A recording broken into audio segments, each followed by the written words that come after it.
Hello, my name's Michael Conneely, and this video is about Vishakha lunar sign, Vishakha Nakshatra in Vedic astrology. The nakshatras are the wonderful 27 sign lunar zodiac of Vedic astrology that offer you such gems of deep understanding about your lunar self, your emotional self, your consciousness arising therefrom, all the spiritual issues, all the pointers towards possible dark situations you might have to go to come to the light side of that nakshatra. And I teach a wonderful worldwide nakshatras course, the first part of which goes through the nakshatras one after the other, and the second part teaches the interpretation methods using the nakshatras that are so powerful in health and relationships and so on. So, Vishakha. Well, the big thing about Vishakha is that the power animal is the male tiger. Now that in a sense says it all. You know, it is a formidable sign. Sometimes that can be hidden behind the sort of Scorpio type mask, but the energy of Vishakha is vehement.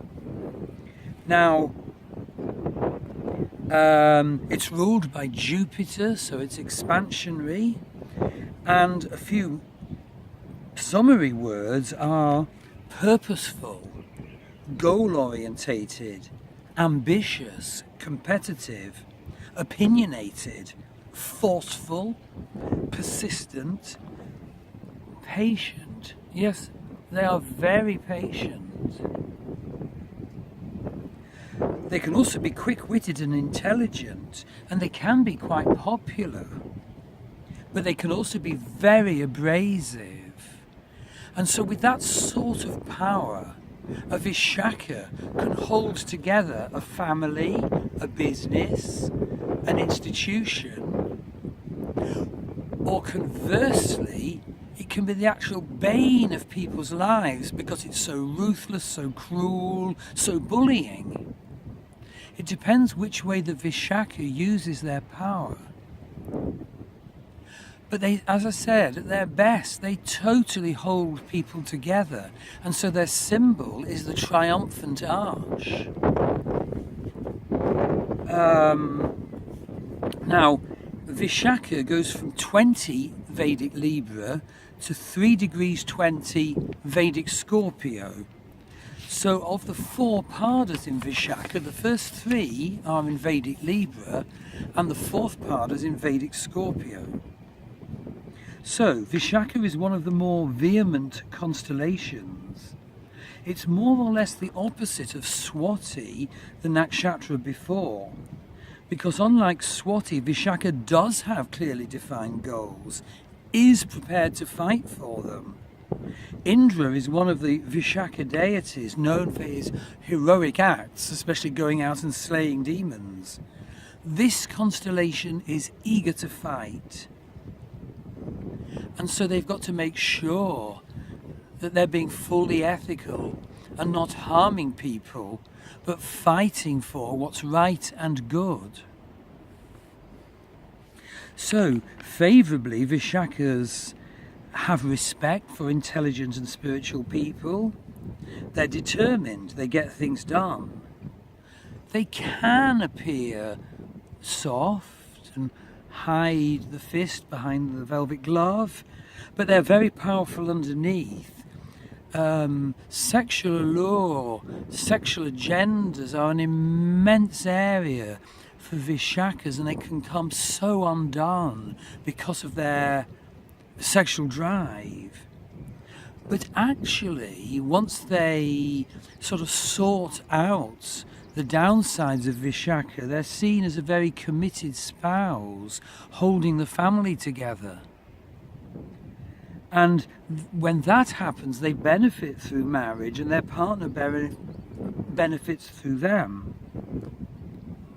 Unfavourably, well, they're described as nice until they get what they want. And they can be fault-finding and not open to advice.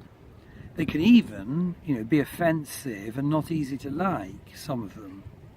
And they can be very aggressive and domineering and militant and suspicious and possessive and envious, and feel very obstructed by anyone who doesn't sort of let them have full male tiger charging about or whatever.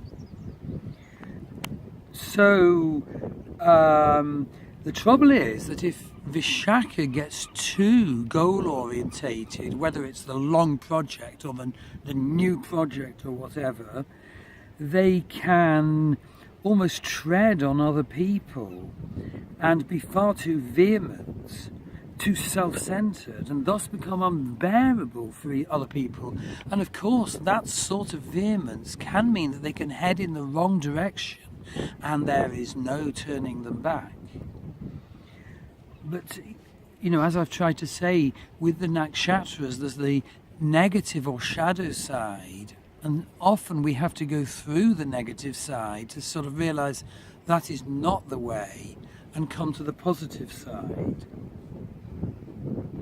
So, the path suitable for Vishakha is the way of the warrior, rather like Kritika. The Vishakha has to find out for himself or herself whether his goals actually serve humanity or serve solely his own good.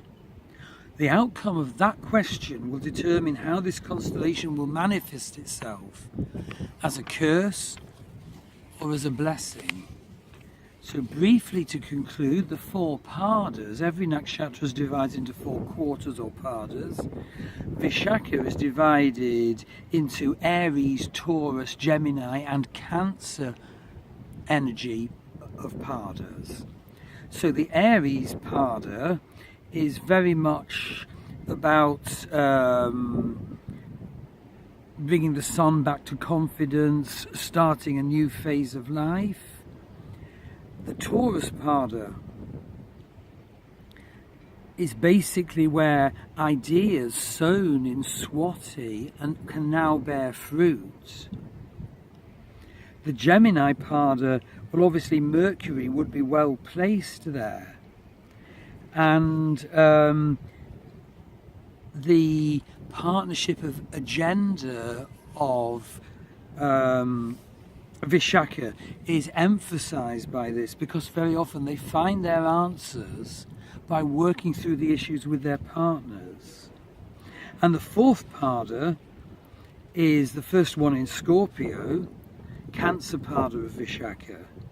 And this helps planets improve their problem issues. It's a Pushkara pada. So in other words, it works like Chiron, the Western planet Chiron, the wounded healer. So if you have planets there, they have a wound, but in the healing of the wound, you're promised success. And success, ethically won, and for the benefit of self and others, is the crowning triumph of Vishakha. So have a look at my Nakshatras course, or have a reading from me, which will include your Nakshatras. I look forward to hearing from you. Thank you.